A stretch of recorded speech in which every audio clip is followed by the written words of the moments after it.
సహజంగా అందరూ ఉదయం నిద్ర లేచాక ఆడవాళ్ళు ముగ్గులు ఇంటి ముందు వేసుకుంటూ ఉంటారు. కానీ ఎవరికీ తెలియని విషయం ఏంటంటే ఆడవాళ్ళు శుక్రవారం రాత్రిపూట ఇంటి ముందు ఇలా అష్టదళ పద్మం ముగ్గు వేసి నిద్రపోతే లక్ష్మీదేవి మిమ్మల్ని తొందరగా అనుగ్రహిస్తుంది.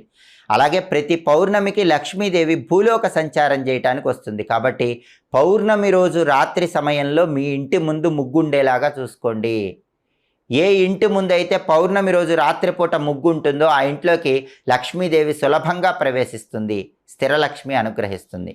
అలాగే వారానికి ఒకసారి ఆడవాళ్ళు ఇంటి గుమ్మం ముందు ఆవ నూనెతో దీపం వెలిగించి ఆ తర్వాత నిద్రపోండి.